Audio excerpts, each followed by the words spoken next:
होळी आणि धुलीवंदन सर्वांचं झालंय. Yes Yes, sir. sir. हो. Yes, sir. हो सर. आणि तुम्ही सर्वांनी जे आहे ते खूप मजा जी आहे ती केलेली असेल. धमाल धुलीवंदन होळीमध्ये जी आहे ती केलेली असेल. बरोबर.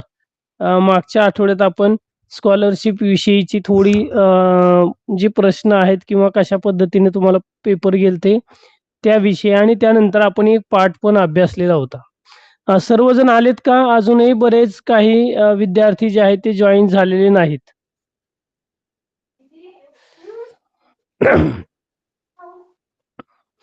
आणि मागच्या वेळेस बऱ्याच जणांनी विचारलं होतं की सर पुढच्या क्लासपासून आपण मराठी व्याकरणाविषयी जे आहे ते अभ्यासणार आहोत. तुम्हाला मराठी व्याकरणातलं सगळ्यात जास्त अवघडणारा जो घटक आहे तो कोणता आहे? तर त्या पद्धतीने जे आहे ते आपल्याला मग तसे घेता येईल. मागच्या क्लासला आपल्याला यावर बोलणं झालं नाही कारण बराच उशीर जो आहे तो झालेला होता म्हणून. बरोबर. तर मग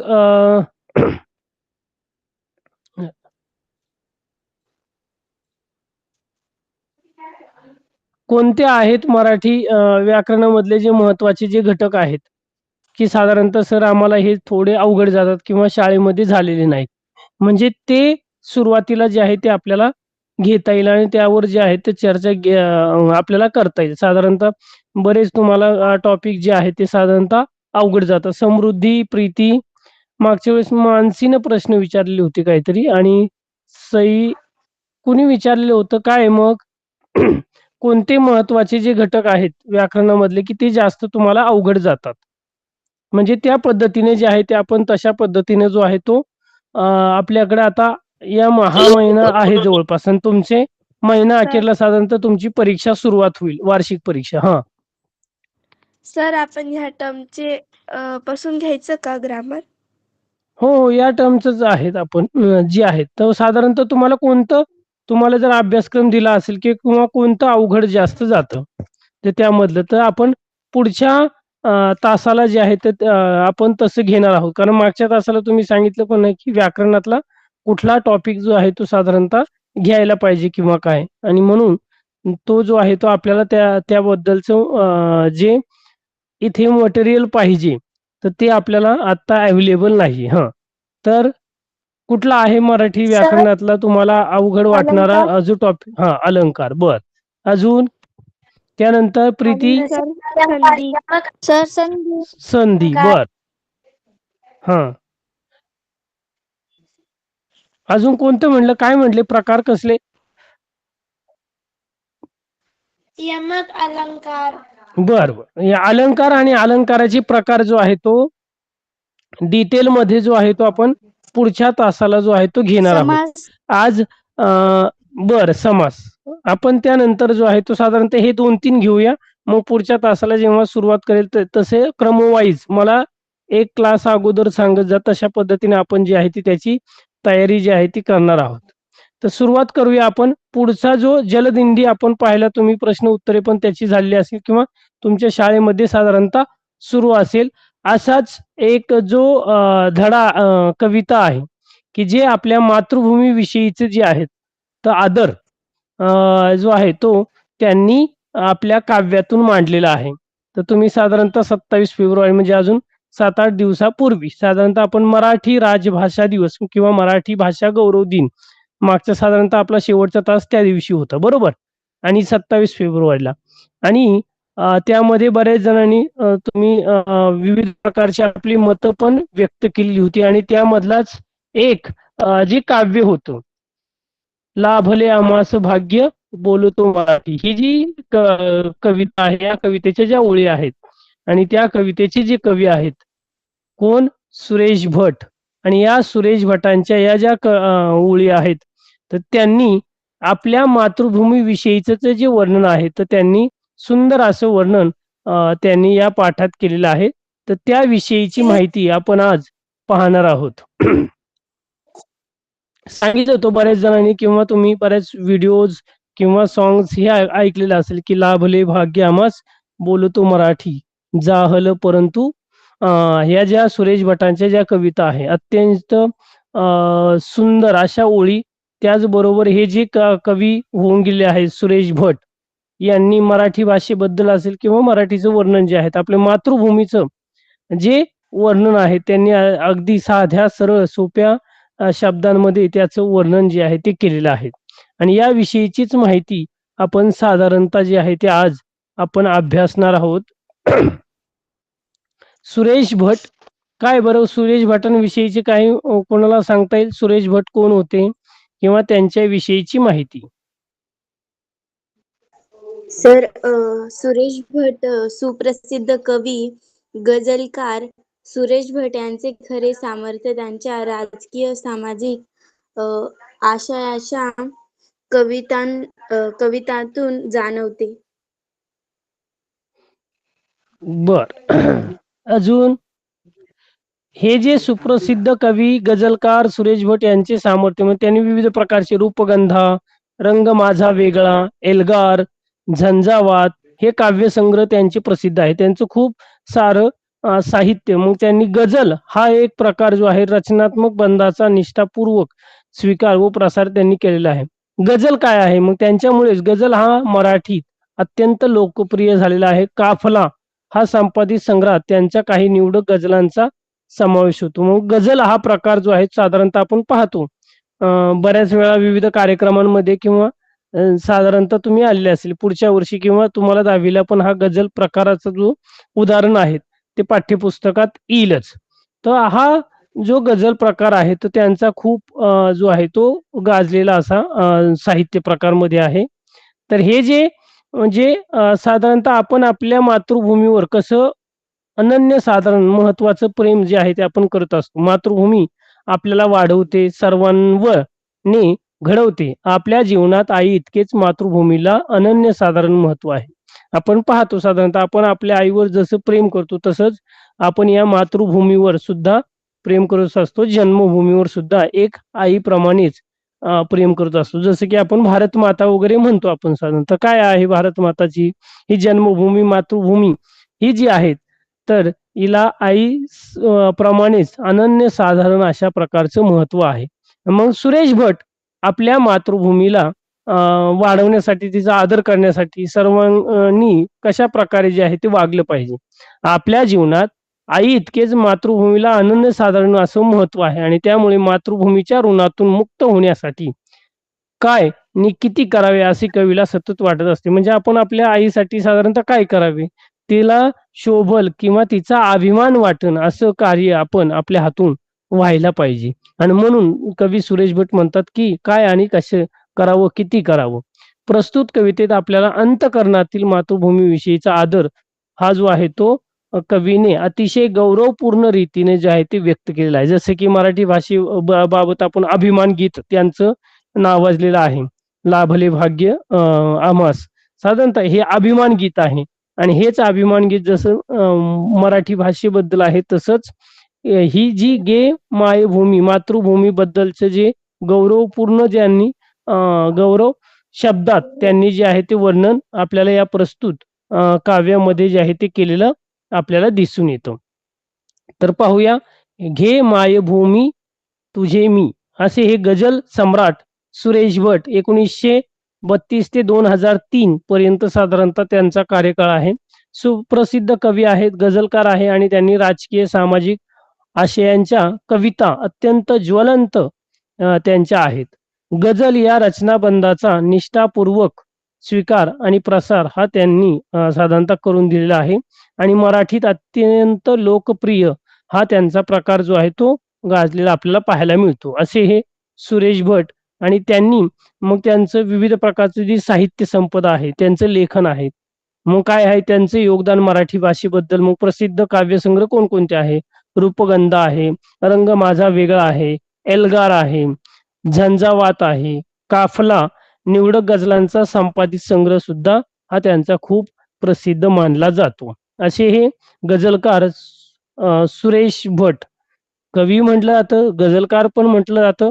असं त्या मराठी साहित्यामध्ये जे आहे त्यांचं योगदान आपण तसेच त्यांनी आपल्या मातृभूमीबद्दलचं जे प्रेम आहे तर त्यांनी या प्रस्तुत ओळींमधून जे आहे ते काय केलेलं आहे, मांडलेलं आहे. घे मायभू तुझे मी फेडीन पांग सारे आणि न आरतीला हे चंद्र सूर्य तारे. आणि आपण बऱ्याच कवितांमध्ये किंवा साधारणतः हिंदी डायलॉग मध्ये वगैरे साधारणतः बऱ्याच वेळा म्हणतो. बऱ्याच वेळा आपण एखाद्या प्रिय व्यक्ती सोबत साधारणतः आपण काय तिचे उपकार फेडण्यासाठी किंवा तिच्यासाठी आपण काय आणलं पाहिजे किंवा काय भेटवस्तू वगैरे आपण म्हणतो साधारणतः विविध पद्धतीची. पण इथे सुरेश भटांनी जे आहे तर काय आपल्या मातृभूमीसाठी काय तुझं उपकार फेडण्यासाठी तुझे हे जे उपकार आहे हे मायभूमी मी तुझे सर्व उपकार फेडीन आहे आणि तुझ्या पूजा करण्यासाठी मी काय करू शकतो तर मी चंद्र सूर्य तारे ही आणण्याचा जो आहे तो प्रयत्न करेन मी. आणि आरतीला हे चंद्र सूर्य तारे तुझ्या आरतीला तुझी पूजा करण्यासाठी मी सूर्यचंद्र आणि तारे सुद्धा आणीन असं जे आहे ते गौरव उद्गार सुरेश भटांनी केलेले आहेत. आई तुझ्या पुढे मी आहे अजून ताना. आई तुझ्या पुढे मी आहे अजून ताना शब्दात सोड माझ्या आता हळूच पाना. शब्दात सोड माझ्या आता हळूच पाना. आणि आईला जी लेकरं आहेत ती नेहमी काय आहेत लहानच आहे. आपण आईपेक्षा कधी मोठं होत नाही आणि आपण किती मोठं झालो साधारणतः तरी आईला तिचं लेकरू जे आहे ते लहानच वाटतं. आई तुझ्या समोर मी अजून लहान मुलंच आहे आणि आपण पाहतो साधारणतः असा शब्दप्रयोग साधारणतः किती पण आपण मोठे होऊ द्या तरी आपण आईच्या समोर जो आहे ते एक तहान बाळच आहे एक लहान मुलंच आहे. शब्दात सोड माझ्या आता हळूच पाना. आई तुझ्या प्रेमामुळे माझ्या शब्दांमध्ये गोडवा आणि या गोडव्याची भावना जी आहे ती येऊ दे. शब्दात सोड माझ्या आता हळूच पाना. एक प्रकारचं जेव्हा आपली आई आपल्या लहानपणी जे आहे ते साधारणतः दूध पाजत असते बरोबर. तर एक प्रकारचं जो आहे तर आता या शब्दप्रयोग इथे काय वापरलेला आई तुझ्या प्रेमामुळे माझ्या शब्दात तुझ्या प्रेमाखातर माझ्या शब्दांमध्ये जो आहे तो एक प्रकारचा गोडवा निर्माण कर ही जी भावना आहेत एक प्रकारे येऊ दे. शब्दात सोड माझ्या आता हळूच पाहना. साधारणतः इथे जे आहे तो शब्दप्रयोग जो आहे तो कवी सुरेश भटांनी वापरलेला आहे. समजले का? येतोय का आवाज सर्वांना? Yes sir. आई तुझ्या पुढेही माझी व्यथा कशाला जेव्हा तुझ्यामुळे हा जन्मास अर्थ झाला. आणि आपण पाहतो की जे आहेत तर सर्वप्रती आपण जरी पाहिलं तरी आई जी आहे ती आपण एक सर्वस्व मानलं जातं. आणि आई तुझ्या पुढे मी व्यथा कशाला मग तुझ्या पुढेही माझी व्यथा माझं जी व्यथा आहे ती तुझ्या पुढे एक प्रकारे मी कशाला तुझ्या समोर माझे दुःख सांगण्याची गरज काय आणि मी सगळे जे दुःख आहे माझ्यातले हे तुझ्या पुढे सांगण्यासाठी जी आहे ती मला गरज काय वाटते जेव्हा तुझ्यामुळे या जन्मास अर्थ आला आणि तू मला जन्म दिल्यामुळेच माझा जन्म जो आहे तो माझ्या जन्माला एक प्रकारचा अर्थ प्राप्त झालेला आहे. आई तुझ्या समोर मी कुठल्याही स्वरूपाचे माझे दुःख माझे रडगाणं जे आहे ते मी सांगण्याची ही गरज नाही. पण जेव्हा तुझ्यामुळे या जन्मास अर्थ प्राप्त झाला कारण तुझ्यामुळेच मला या पृथ्वी तलावर जो आहे तो एक प्रकारची ही सृष्टी बघण्यासाठी मला लहानच मोठं तू जे आहे ते केलेलं आहे. आणि एक प्रकारे माझ्या जन्माला अर्थ प्राप्त करून जो आहे तो तुझ्यामुळे झालेला आहे. आणि म्हणून जेव्हा तुझ्यामुळे ही या जन्मास अर्थ झाला असा जो आहे तो भावनिक एक प्रकारचा गौरवात्मक साधारणतः इथे जे आहे तर अशा अलंकारिक शब्दांचा प्रयोग करून जे आहे कवी सुरेश भटांनी जे आहे तर मातृभूमीचं गौरवपूर्ण वर्णन जे आहे ते केलेलं आहे. सांगा बरं साधारणतः हे जे घे माय भूमी तुझे मी फेडीन पांग सारे आणि आरतीला हे चंद्र सूर्य तारे आई तुझ्या पुढे मी आहे अजून ताना. आपण परीक्षेच्या अगोदर साधारणतः अलंकारिक शब्दांचं हे पाहिलेलं आहे. तर मग कोणते साधारणतः अलंकारिक जे आहे ते अलंकार इथे रस आणि अलंकार वापरण्यात आलेले आहे. काय बरं ही जी रचना आहे शब्द रचना कोणत्या अलंकारिक किंवा कोणत्या रसामध्ये जे आहे ते शब्दप्रयोग केलेला आहे कोणाला सांगता येईल? अनुप्रास अलंकार. काय बरं अनुप्रास का बरं अनुप्रास काय सांगतो अनुप्रास अलंकार?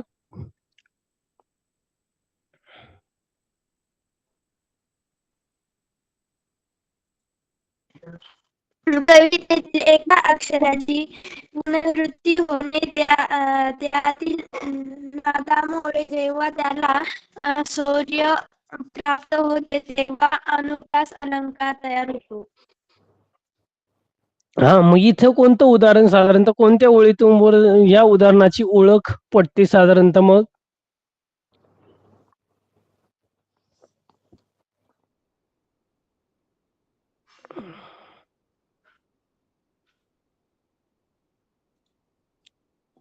तुझ्या कोणत्या पुढे ओळींवर? तुझ्यामुळे.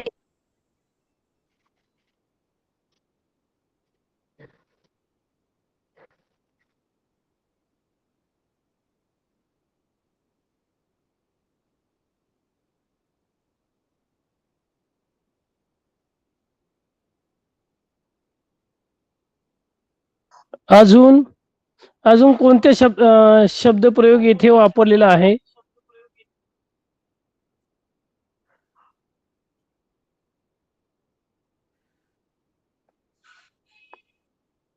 हॅलो. Yes I sir. तुझ्या पुढे ही माझी व्यथा कशाला, आई तुझ्यामुळे ह्या जन्माचा अर्थ जो आहे तो तुझ्यामुळे आणि तुझ्या पुढे जो आहे तो अर्थ प्राप्त झालेला आहे. पुढे काय म्हणतात सुरेश भट पाहूया. कवी सुरेश भट यांच्या ओळी. मी पायधूळ घेतो तुझ्या जेव्हा तुझ्या जरासी, माझी ललाट रेषा बनते प्रयाग काशी. आणि मी तुझ्या चरणाशी, तुझे जे चरण आहे पायांची जी धूळ आहे तर ती मी काय करणार आहे, एक प्रकारे जो आहे ती मस्तकी लावणार आहे. मी पायधूळ घेतो जेव्हा तुझ्या जराशी, म्हणजे जेव्हा मी तुझ्या पायाची थोडीशी धूळ घेतो तेव्हा माझे जे कपाळ आहे ते एक प्रकारे आपण प्रयाग काशी, जसं की आपण काशी दर्शन घेतल्यानंतर प्रयागराजला गेल्यानंतर त्रिवेणी संगम असतो, जसा गंगा नदी, सरस्वती नदी आणि यमुना नदीचा संगम आहे प्रयागला, जिथे आता सिंहस्थ कुंभमेळा जो आहे तो साधारणतः झालतात अगोदर, म्हणजे जवळपास गेल्या वर्षी मार्च एप्रिलच्या दरम्यानच साधारणतः हा कुंभमेळा झालेला होता प्रयागराज. आणि हा प्रयागराज जो आहे आणि काशी, तर इथे जे आहे तर सर्व आपल्याला मुक्ती मिळत असते, बरोबर. तर सुरेश भट म्हणतात की ए मातृभूमी, जेव्हा मी तुझी चरणांची धूळ जेव्हा माझ्या मी मस्तकाला लावतो तेव्हा जणू काही माझे कपाळ जे आहे ते एक प्रकारचे प्रयाग काशी सारखे पवित्र जे आहे ते झालेले आहे. इथे सुद्धा साधारणतः माझी ललाट रेषा बनते प्रयाग काशी. इथे उपमेसाठी आपण म्हणतो की एक तुलना साधारणतः जी आहे ती केलेली आहे. कोणता अलंकार येथे साधारणतः झालेला आहे मग? म्हणजे माझी ललाट रेषेची जी तुलना आहे ती कशाची, एक धुळीची जी तुलना जी आहे ते एक प्रकारे प्रयाग काशीशी जी आहे ती केलेली आहे. तेव्हा माझे कपाळ प्रयाग काशीसारखे पवित्र झालेले आहे. म्हणजे त्याचे कपाळ कशाने पवित्र झालेले आहे? त्या पायधुळीने. ती जी माती आहे मातृभूमीच्या चरणाशी असलेली थोडीशी जी धूळ आहे, तर जेव्हा ती कपाळाला मस्तकी लावतो तर एक प्रकारे माझे जे कपाळ आहे, कवी म्हणतो की ते प्रयाग काशी सारखे जे आहे ते पवित्र झालेले मला वाटते. आई तुझी अशी मी पुढे,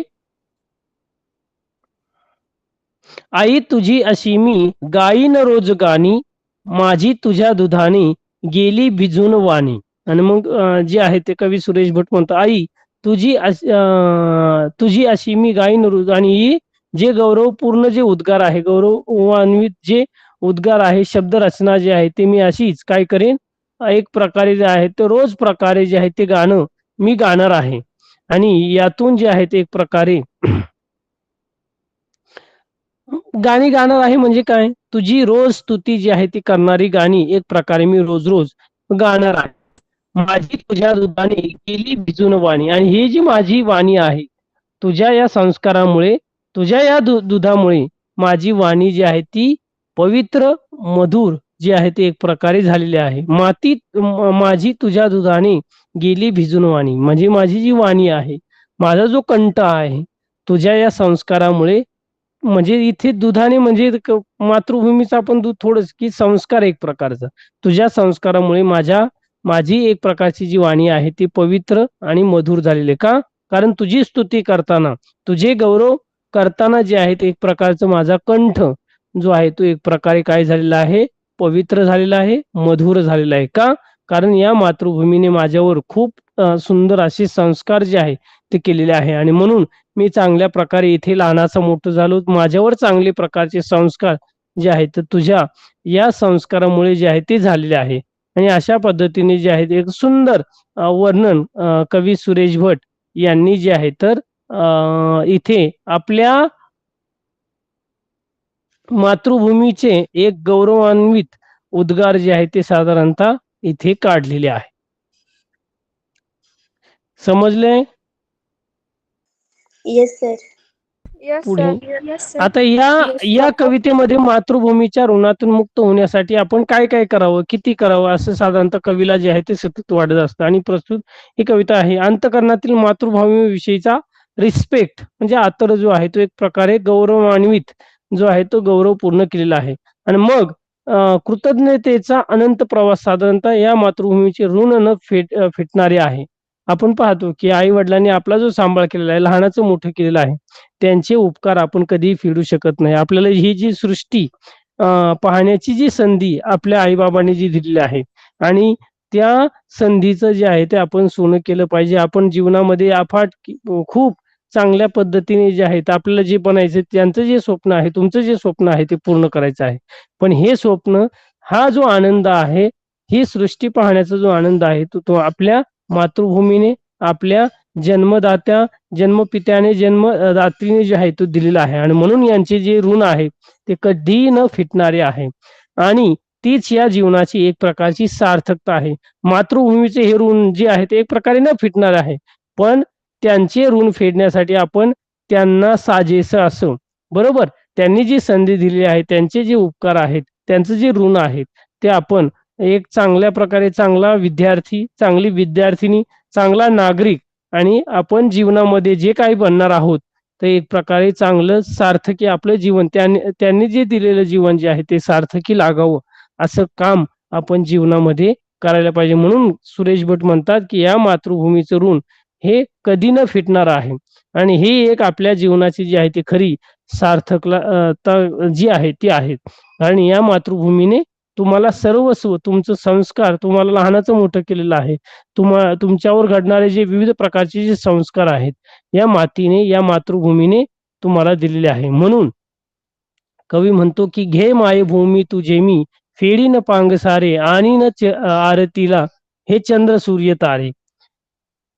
आई तुझ्या पुढे मी आहे अजून तान्हा, शब्दात सोड माझ्या आता हळूच पाहना. आई तुझ्या पुढे मी ही माझी व्यथा कशाला, जेव्हा तुझ्यामुळे हा जन्म अर्थ आला.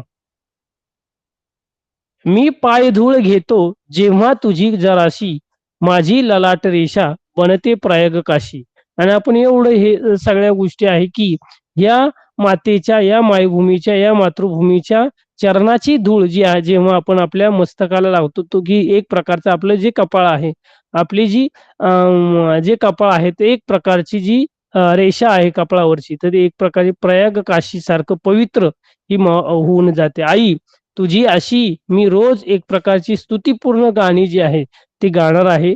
माझी तुझ्या दुधाने गेली भिजून वाणी. आणि तुझ्या या पवित्र संस्काराने, तुझ्या या प्रेमरूती दुधाने जे आहे संस्काराने माझा हा जो कंठ आहे, माझी जी वाणी आहे एक प्रकारे पवित्र झालेली आहे, चांगल्या प्रकारे झालेली आहे. असे सुंदर असं वर्णन कवी सुरेश भटांनी जे आहे ते केलेले आहे. आपल्या मातृभूमीचं गौरव कशा पद्धतीने करावा याचं मूर्तिमंत उदाहरण सुरेश भटांनी जे आहे ते आपल्या काव्यातून जे आहे ते तुम्हाला अभ्यासण्यासाठी जो आहे तो दिलेला आहे. समजले? काही प्रश्न असतील तर विचारू शकता. एकदम अगदी सुंदर, साध्या, सरळ, सोप्या शब्दांमध्ये जे आहे तर अगदी रसपूर्ण अलंकारिक शब्दांचा प्रयोग करून तुलनात्मक कशा पद्धतीने जे आहे एक प्रकारची गौरव जो आहे तो साधारणतः या मातृभूमीचा सुरेश भटांनी आपल्या काव्यातून या शब्दांमधून जे आहे तो तुमच्यापर्यंत जो आहे तो पोहोचवलेला आहे.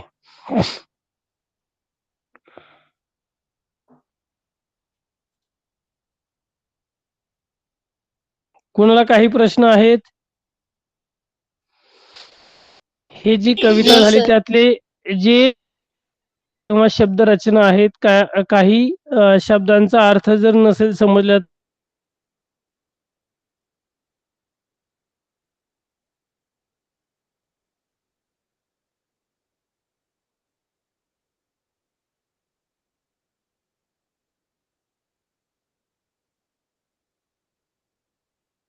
आपण याच साधारणतः जर युट्यूबला याची रसबद्ध जर असेल तर ती कविता जी आहे ती घेऊया आपण.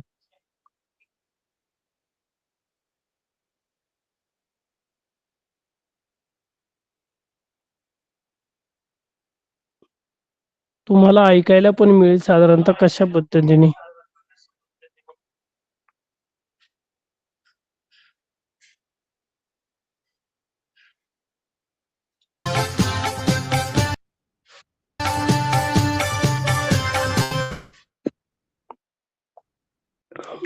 पुढं नेटवर्क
खूप सुंदर अशी रचना जी आहे ते शब्दबद्ध केलेली आहे. बघा त्याची चाल वगैरे जी आहेत किती सुंदर, सर्वांना आवडली? Yes, sir. हा, येस सर. तुम्ही पण त्या Yes, sir. तुम्ही पण त्याच्या बरोबर जे आहे ते साधारणतः गाण्याचा प्रयत्न केलेला असेल. किती सुंदर अशी रचना जी आहे ते त्यांनी केलेली आहेत. तर यावरून एक अंगाला शहारा आपण म्हणतो की नाही, अंगावर शहारा फुटण्यासारखा एक प्रकारे जी आहे ती लयबद्ध रचना जी आहे. यामध्ये ओरिजिनल एक दिलेलं आहे, बघूया हे पण सेम आहे का. एका सेमच चाल असेल बहुतेक, बघूया जरा.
चंद्रतारे चंद तारे, सूर्य चंद तारे.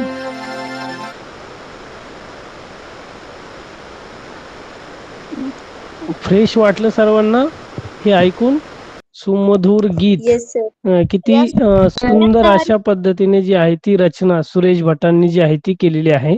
त्यांचे अजूनही इतर मग गझल असतील, त्यांच्या विविध ज्या कविता आहेत त्यांचे काव्यसंग्रह आहेत. जेव्हा तुम्हाला ग्रंथालयात गेल्यानंतर साधारणतः किंवा तुम्हाला जो विकिपीडियावर जरी गेलात तर तुम्हाला विविध पद्धतीने सुरेश भटांच्या ज्या आहेत त्या अजूनही वेगवेगळ्या ज्या कविता आहेत तर तुम्हाला पाहायला मिळतील. जसं मराठी भाषेबद्दलचे जे अभिमान गीत आहे ते सुद्धा खूप सुंदर असं साधारणतः त्याची रचना जी आहे ती त्यांनी केलेली आहेत. आणि हे जर आता तुम्ही साधारणतः ऐकावंसच वाटतं आपण एकदा झालं दोनदा झालं, पण ते जे शब्द जे आहेत ते एकदम सुंदर असं जे आहेत तर संगीतबद्ध जे आहे ते चालीरीतीमध्ये जे आहे ते त्यांनी हे गीत जे आहे ते आपल्याला वारंवार ऐकावंसं वाटतं. आता या ही जी कविता आहे साधारणतः तुम्हाला आपण पाहिलेली, तर यामध्ये जर काही प्रश्न असतील, शब्दार्थामध्ये काही ओळींचा अर्थ समजलेला नसेल किंवा त्यामध्ये शब्दांचा अर्थ तुम्हाला काही विचारायचा असेल, तर तो आपण घेऊया साधारणतः.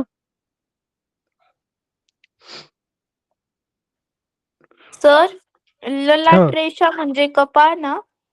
हो, कपाळ. आपली जी भविष्य रेषा, भाग्यरेषा म्हणतो, की काय आहे आपल्या कपाळावर. माझी ललाट रेषा बनते प्रयाग काशी. जेव्हा मातृभूमीची, मायभूमीची जेव्हा आपण धूळ जेव्हा घेतो आणि ती जेव्हा आपण कपाळाला लावतो, तर ती एक प्रकारचे प्रयाग काशीसारखं पवित्र हे जे कपाळ आहे, मस्तक जे आहे आपण म्हणतो, की ते जे आहे ते पवित्र होणार आहे. ज्याप्रमाणे आपण पाहतो, की साधारणतः प्रयाग काशीला गेल्यानंतर आपण मोक्षप्राप्ती होते किंवा आपलं सगळं जीवन जे आहे ते सार्थकी लागल्यासारखं असतं. बरोबर. आणि प्रयाग काशीला साधारणतः जो त्रिवेणी संगमावर जेव्हा आपण स्नान करतो, की जे आपले पाप आहे, आपले जे दुष्कर्म आहे, एक प्रकारे आपण त्यामध्ये अंघोळ केल्यानंतर जे आहे ते सगळं पापातून आपण मुक्त होतो, आपण फ्रेश होतो. तशा पद्धतीचे जे आहे, तर जेव्हा आपण मस्तकी ही धूळ लावतो, पाय धूळ, तर जणू काही प्रयाग काशीला गेल्यासारखंच पवित्र एक प्रकारे वाटतं.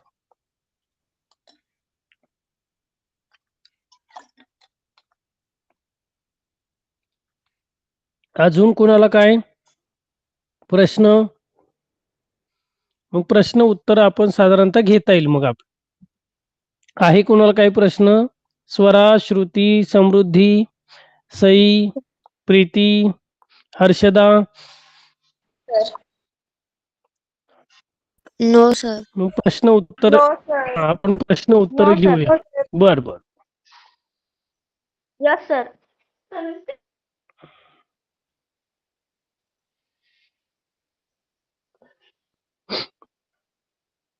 बघूया, मी प्रश्न तुम्हाला हे करतो. बहुपर्याय पण आहे. कवी कोणाला संबोधित करतो? कवी कोणाला संबोधित करतो?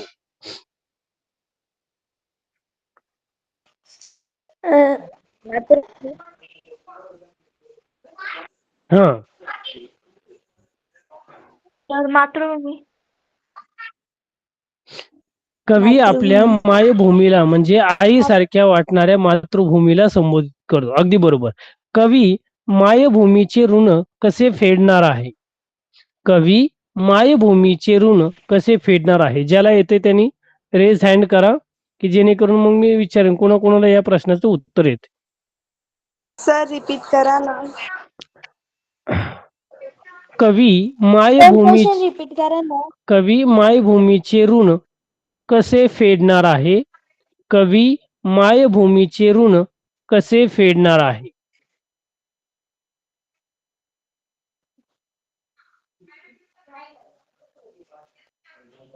कोण आहे? श्रुती.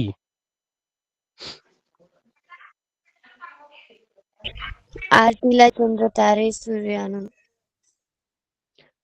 कवी मायभूमीची आरती करून सूर्य चंद्र तारे अर्पण करून तिचे ऋण फेडणार आहे. अपूर्वा. हो सर, तेच आन्सर होतं.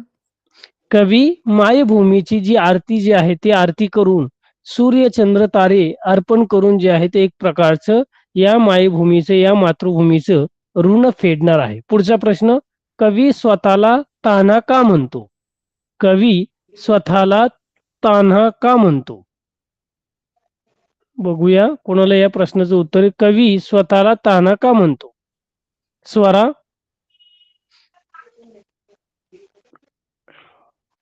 तर ते जे आहे त्यांची जी म्हणजे आपली जी मायभूमी आहे तर त्यांच्या पुढे ते ताण आहेत म्हणजे लहान आहेत. हम्म, बर सई. सर कारण की ते जे लहान आहे आणि मातृभूमी ही जी आहे ती त्यांना मोठी वाटते कारण की अ, मातृभूमी ती पार फेडू इच्छितात. बर प्रीती. बघूया कोणाकोणाची वेगवेगळे उत्तर आहे. हा ते मातृभूमीला मोठे मानतात आणि ते छोटे आहे त्याच्यामुळे ते ताना आहे. मातृभूमी पुढे ते बर ताना आहे. बर अनुष्का. येस सर, कवी स्वतःला तान्हा म्हणते कारण मातृभूमीचे ऋण खूप मोठे आहे आणि त्यापुढे ते स्वतःला लहान समजते. म्हणजे आपण आपल्या आई समोर आपल्या मातृभूमी समोर एक प्रकारे आपण लहानच आहोत बरोबर.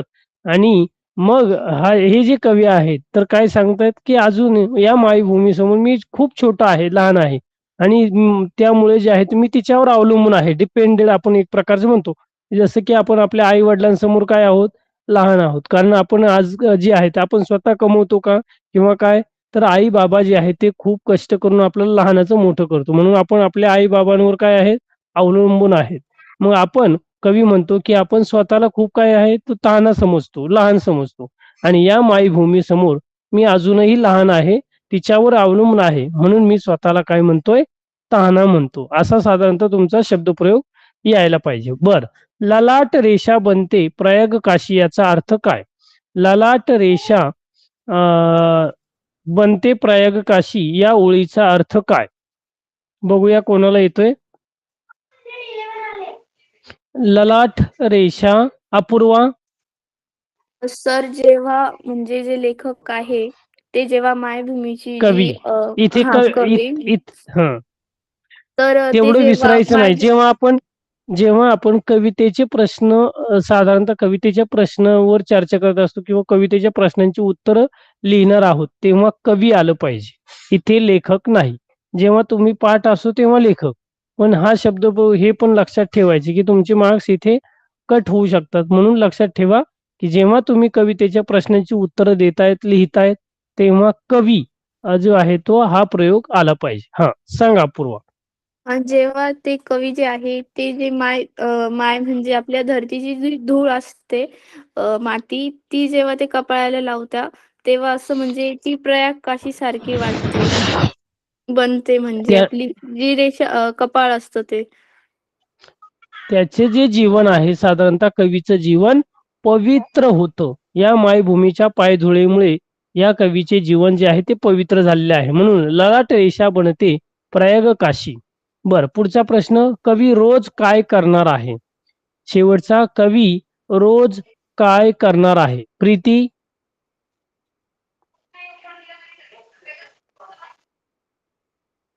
सर क्वेश्चन रिपीट करा ना. कवी रोज काय करणार आहे.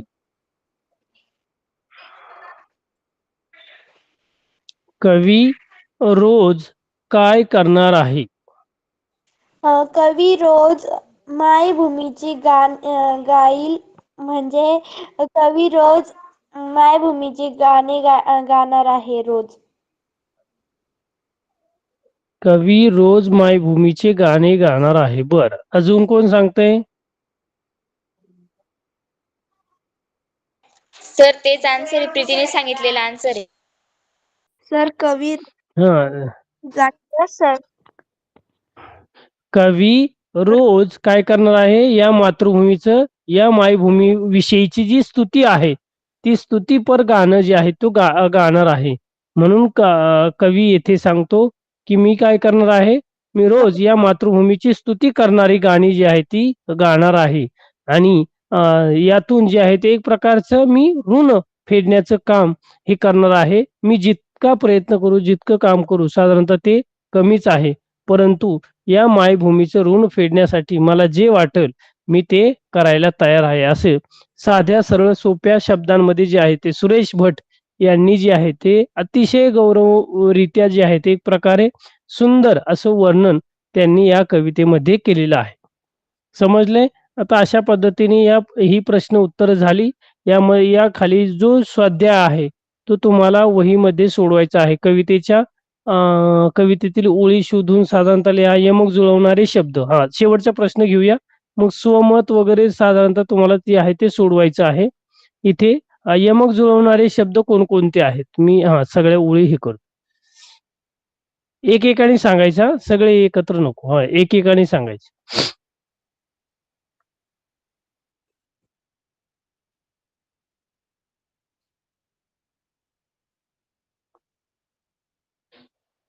सर कोणता प्रश्न? यमक जुळवणारे शब्द.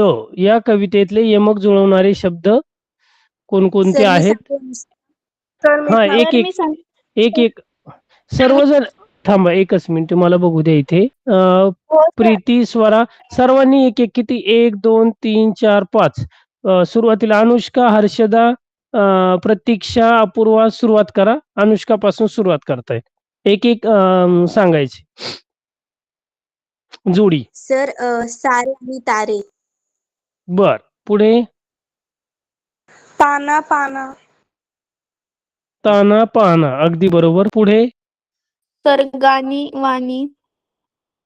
गाणी वाणी, अगदी बरोबर. पुढे. जराशी कशाला कशाला आला. कशाला आला. आणि शेवटला गाणी वाणी जराशी.